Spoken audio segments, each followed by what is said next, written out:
InfoComm 2021 Morning Show, hosted by Mary Cecil.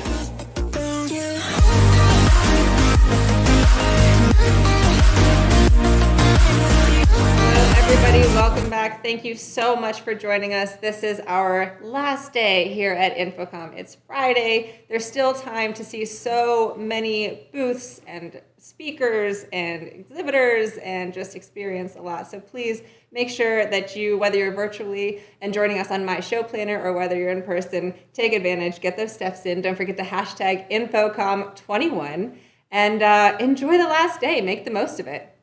So yesterday, speaking of enjoying this event so far, I got to sit down with Dan Goldstein of AVIXA. We talked about the road here and what's to come. Let's take a look. Thank you so much. We are here with Dan Goldstein, the CMO of AVIXA. I'm so excited to have you here. Thank you so much for joining me. It's great to be here. Please go ahead and tell me a little bit about what you do with AVIXA and the road to InfoComm 2021. Sure. Well, as you say, I'm the Chief Marketing Officer, and marketing is a very broad discipline at AVIXA. So it's marketing, it's public relations, it's all of our data and research, and it's also all of our education content, whether it's delivered in person here at the show or online. The road to InfoComm across all those things has been, I'm not going to sugarcoat it, pretty rocky and pretty long. So we canceled our 2020 show, which was due to be in Las Vegas last June. Then we had to postpone this one, originally scheduled for here in Orlando in June of this year. Here we are finally in October. The weather is not as cool as I thought it was going to be. But aside from that, very, very happy to be here and glad to finally be able to bring the AV community together. It feels wonderful. I believe it, and I think it's a mutual feeling across the floor here. And it is a little smaller than normal because Sure. We are still getting back into the swing of things. So Yeah. how do you view that? Do you think that actually might be an advantage this year? I think it is for some people, certainly. I think that the exhibitors that are here are they're seeing some people they sometimes don't see, because some of the brands that are missing would have huge, great booths that would draw a lot of traffic to them. And in their absence, I think there's an opportunity for some of the small and medium-sized companies to get some attention that they wouldn't normally have. So I think that's a positive. And then I also think there's just the time factor, right? That people have got it. The show is smaller, it's easier to navigate, and so you do have more time to spend with, in terms of building the connections that you're here to build. And I think we've also found that yes, because the show is smaller, attendance is smaller too, right? But I'm amazed talking to exhibitors. It does seem like most companies have sent at least one or two people.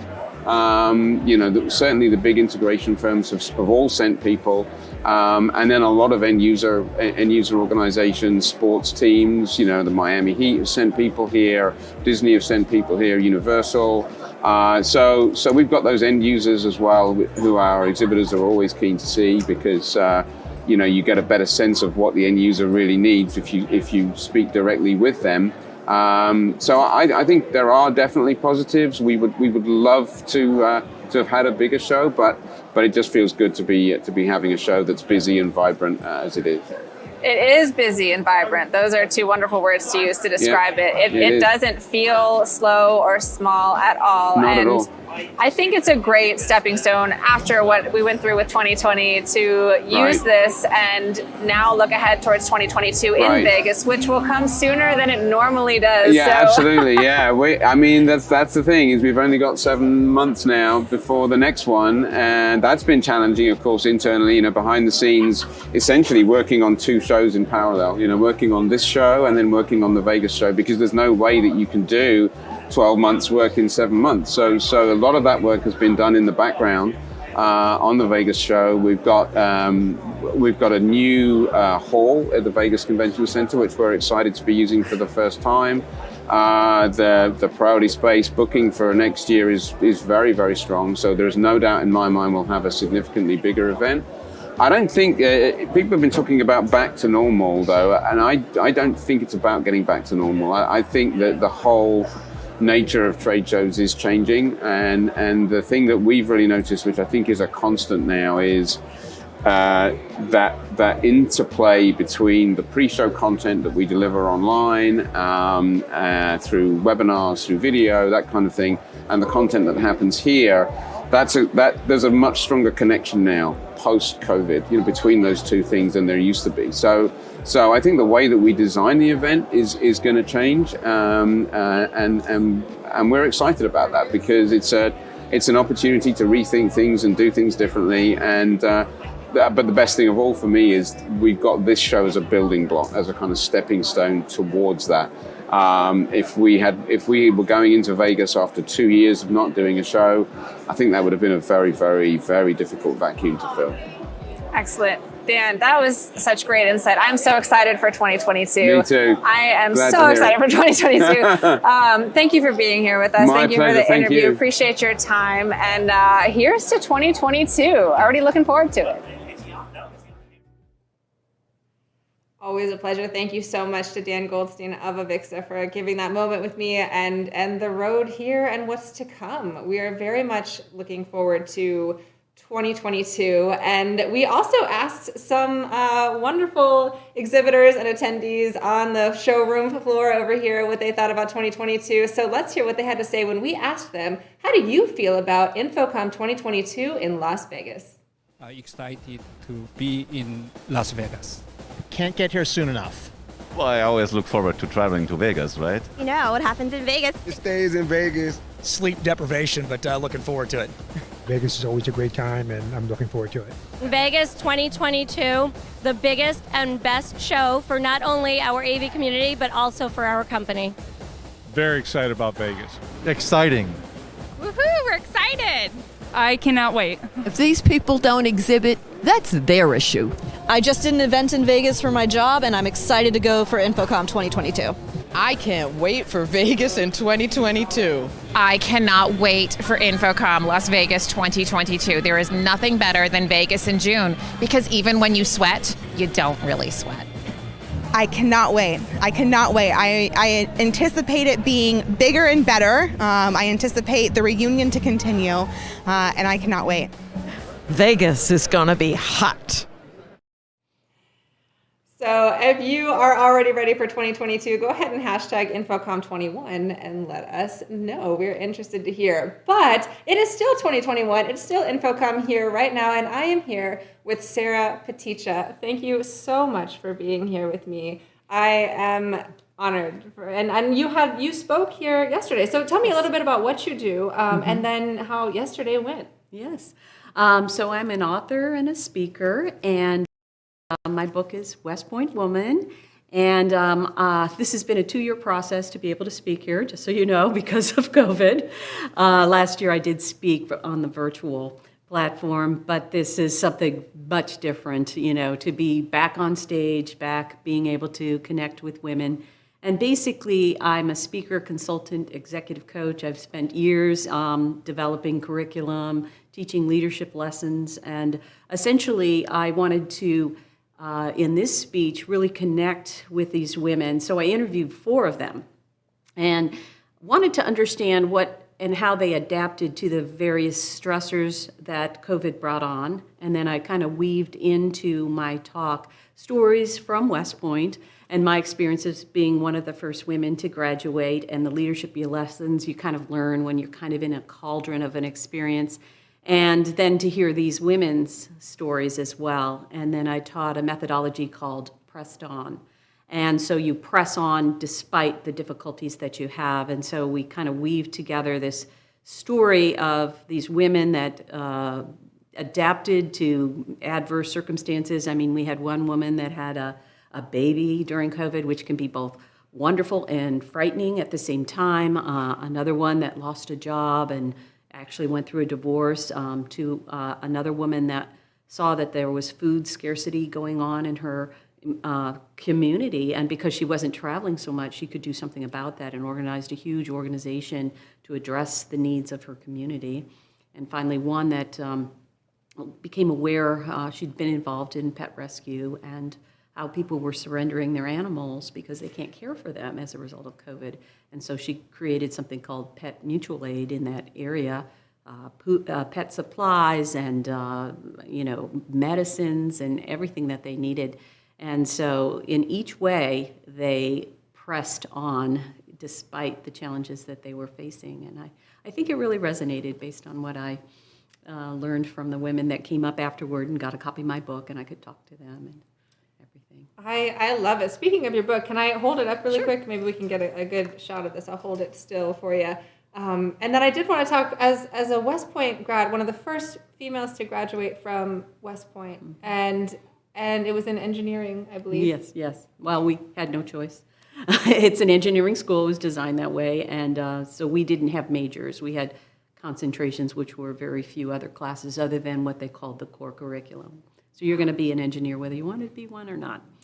Wow. Well, way to pave the way. That's fantastic. And so West Point graduate, engineering into author, speaker, influencer, coach, all the things that you do now.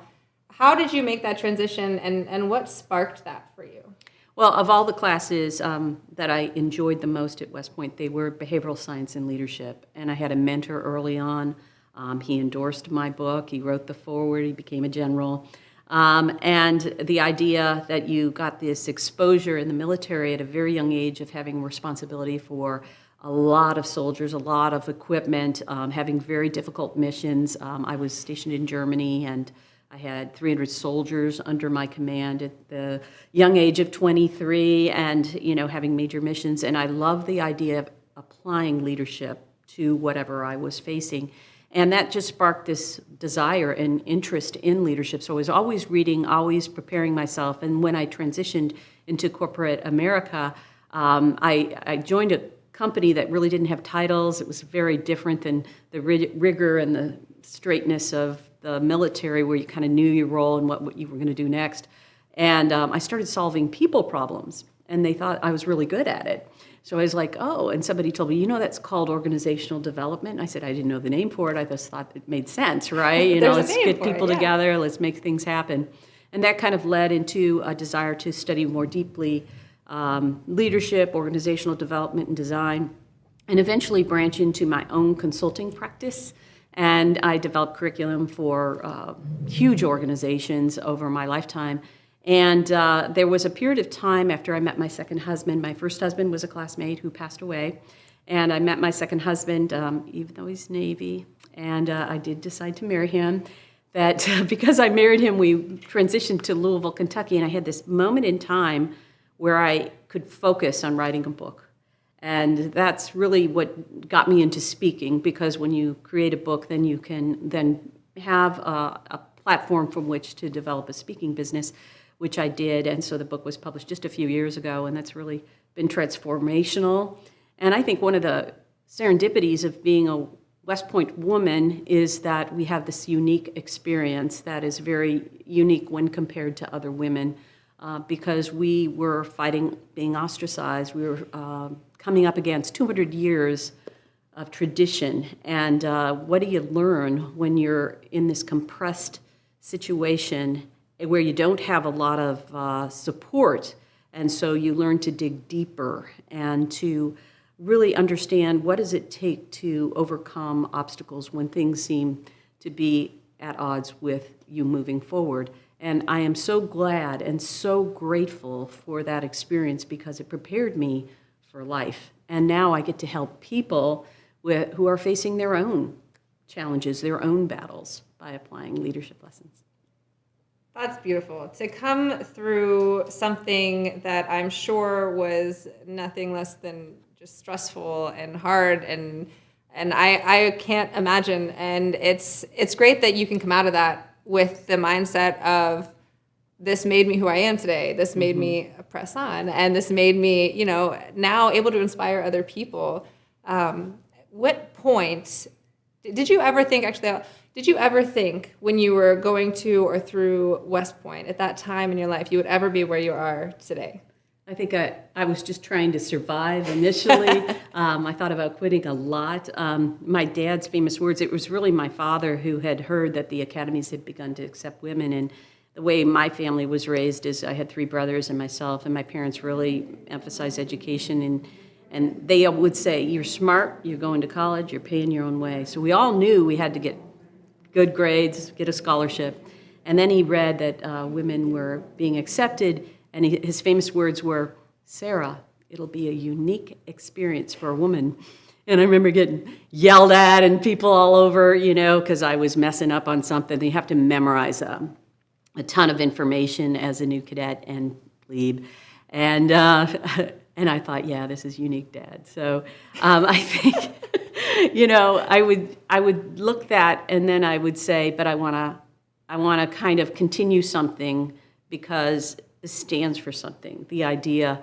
And the longer you're there, this idea of serving your country and servant leadership was just so much a part of the experience that it was something that I couldn't turn away from, that I wanted to continue to do. And I think it laid that foundation young in life, because you're quite malleable at the time, to want to serve others, whether it was in the military and, many grads, they choose to get out at some point, whether they do 10, 20, 30 years, but they're serving their communities, they're serving others, and that's just something that was innately going to be part of who I was, and so I continue to do that today. That's beautiful. That's a great thing to draw on, to continue to press on. And I want to ask, I know that being at West Point and not being surrounded by the support that a lot of other people may or may not have, did you have somebody that you could use as your rock, as the person that would always be honest with you, that would support you and push you through and help you press on and get to where you were? Did you have someone you could call, or was this very much you just... Grit and bear. Thank God, no. I had great classmates, some of my classmates, and sometimes it was male classmates. It wasn't that all the male classmates, obviously I married one, my first husband, but there were male classmates that made it difficult. There were professors that could make it difficult, but then, as I mentioned in my book, Brigadier General Forsyth at the time was a major, and he was just one of those people that was approachable as a professor. And I remember he encouraged me to come meet with him on a regular basis. And I loved his class because it was in leadership and psychology. And I just, gravitated to this positive person. And he would call me by my first name as a plebe. That was just like manna from heaven. And I remember him saying one day, Sarah, the best thing that ever happened to West Point was women coming here, because you're changing this environment from the inside out. And, so he was very formidable. I had a great faith community there. There's a lot of great leaders that came out of the faith community. So our chaplain was amazing, Chaplain Camp, who recently passed away during COVID. And then I was on the cross-country track team, and those women were amazing. And so, when you run 10 miles, you get to talk and work things out and do things like that. And so I think the combination of, I had a couple really, really great classmate women that I would rely on. And then eventually I meet my first husband, so that was great. The last year there, that there was, also the romantic side, which, when you come there and you think, Ben would say, women just came here to find a man. And I'm like, there's a lot easier ways, than putting on camo and doing all that we did and the grunt work, what kind of stuff we had to do. And then to actually have a romance there, which I talk a little bit in the book, was neat too. Yes, West Point Woman. If you have not checked it out, definitely check it out. And thank you so much, Sara Potecha. It's a pleasure. I appreciate having you on the show so much. I thank you from everyone who's watching, I'm sure, as well. And next up, let's go ahead and just take a look at some highlights from yesterday before we move forward.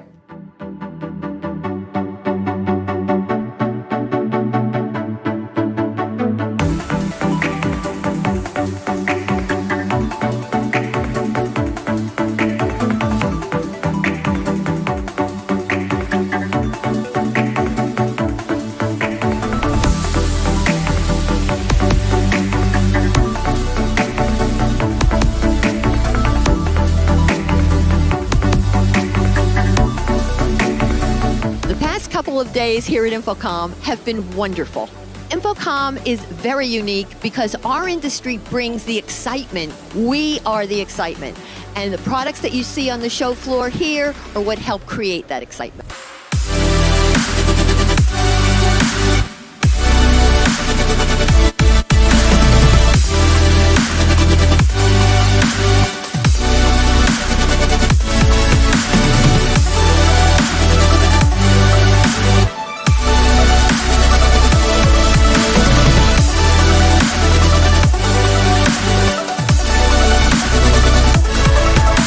InfoComm 2021 has been a really phenomenal show for us. We've been consistently busy. We've had great conversations, but the greatest thing about InfoComm is that the people come back year after year. People don't leave this industry because it is a community. It is strong, and we're coming back really stronger than we've ever been. And there's still more to come. I'm here now with Eboni Green. Thank you so much for joining us today on the morning show. Thank you for having me. Please tell us a little bit about yourself, and I know you have something else coming up for later today too. Yeah, so I am the owner of a couple of communications firms. The first one I started 11 years ago is an event production firm. We've been traveling the world producing events for global companies for a few years. It's been fun. Second company I started a couple years ago, strategic communications for the public sector. And so what's interesting about today is that I'm going to be able to intersect both of those worlds and talk about how hybrid events exist in both the public sector and the private sector, some of the innovations we've been seeing and implementing, and it should be fun. That sounds like fun. Just a couple of businesses, just a couple things that she runs and owns. So, and that talk is at 9:30 today. It is pretty much right after this. So if you're here, check it out for sure. You don't want to miss this. I'm sure it's going to be fantastic. I've had the chance to talk to you briefly before this interview, and we had a pretty wonderful discussion on the razzle-dazzle of the industry, and it made me giggle and really hit home, and how sometimes it's not just about the razzle-dazzle. So can you touch on that? Sure. So what's interesting, like I said, about the two different entities is that I have a set of clients who do want the razzle-dazzle. They want all the moving screens and the lights and all the stuff, right? And it's, of course they do. It's their job and it's what sells. And then I have my public sector clients who are building things and building communications that have to be effective, but cannot have razzle-dazzle, because if there's too much razzle-dazzle, then the public is like, hold on, what are you using my money for? And so the really cool thing about this intersection, again, is that it lies on the foundation of strategy. And so for the people who are coming to my talk and the people who are going to be watching, I just want to let you know there will not be a lot of razzle-dazzle, because we're going to be talking about strategy. Strategy is the underlying factor to every effective event, especially hybrid events. And so the title, if I can remember it correctly, is, how are we using AV, social, and messaging to create this really cool hybrid event? That really comes out of a strong strategy. And so what we're going to be talking about is how to develop strategy, what are the bedrocks of effective strategy, how to use that strategy as a filter for the decisions that you make concerning the event that you're producing, and then give a couple case studies of how strategy is used to impact innovation and drive innovation in events in both the public sector and the private sector. So I'm really excited about it. I do like razzle-dazzle, but no razzle-dazzle this morning. And I think that razzle-dazzle has a time and a place. I do agree. Mm-hmm. I think that the benefit of strategy is I think you always need strategy. You always need a strategy. You don't always need razzle-dazzle, and I think it could be great and fun, but if you have razzle-dazzle without the strategy, it's just razzle-dazzle, and I think you can be more impactful with any strategy behind it. So this is going to be amazing. I think this talk will be really impactful. And then I guess, so a couple companies, a couple businesses you've started. Yeah. Walk me through how you have built on that, and maybe what has inspired you not to just stop at one. Everything out of necessity. Wow, couldn't get a job 11 years ago. Graduated from grad school, and my degree was actually in recording arts and technologies. So if you were like, hey, Eboni, I want to record an album, I could totally record it, mix it, and master it. It would take me forever. No one wants that, but I could actually do it.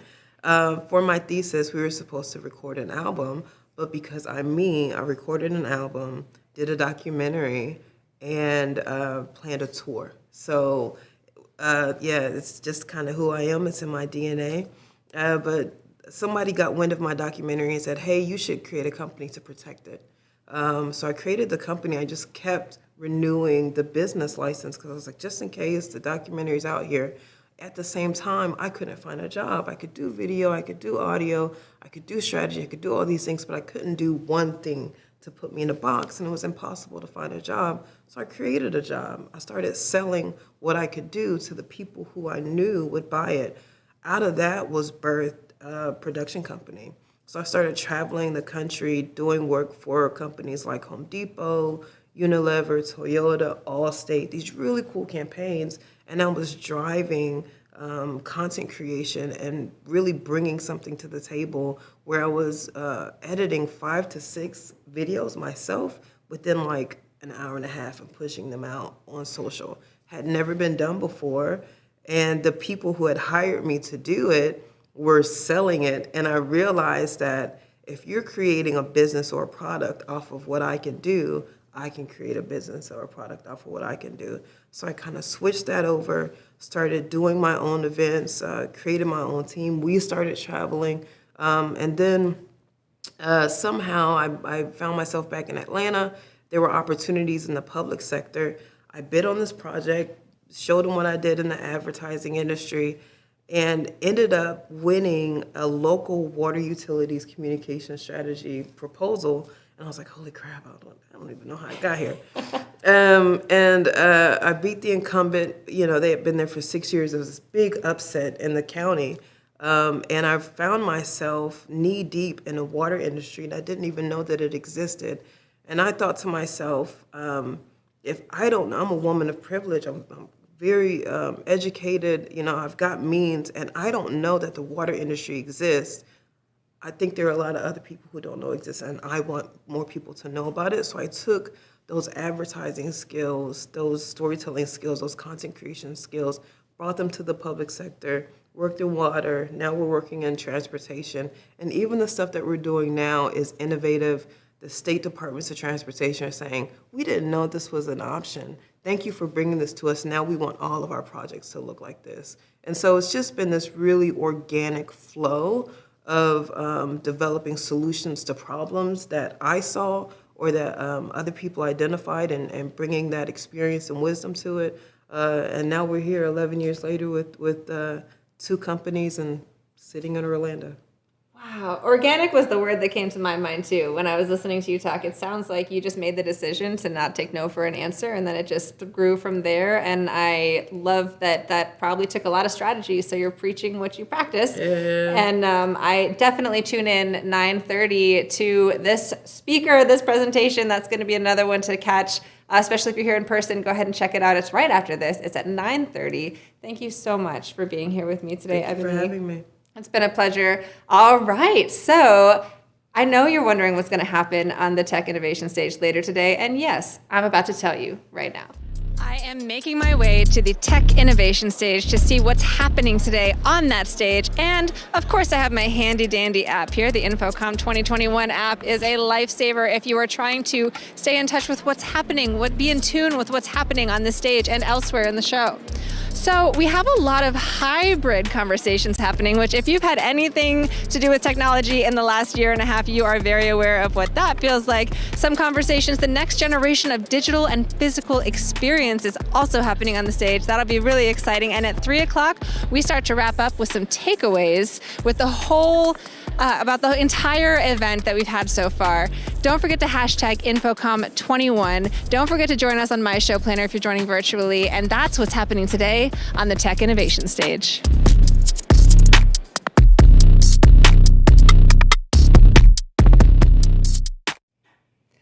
Thanks again to Eboni and Sara and Dan for being on the show this morning. Thank you all for joining us.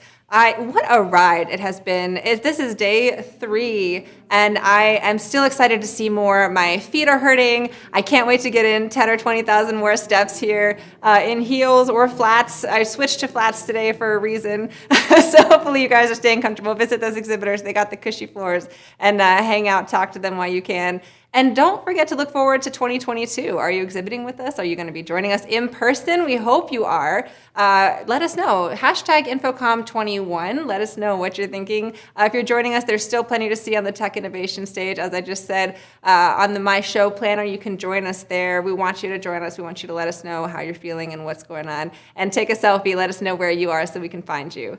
Also, I just want to say, for those of you traveling, for those of you driving or traveling far, stay safe. You know, it's been, the practices here at AVIXA have been so wonderful with the way they've been running InfoComm and masking up and just making sure that everything is safe here. Stay safe on your way home. Stay safe on your journey. I cannot wait to see you in 2022 in Las Vegas. Enjoy the rest of your day.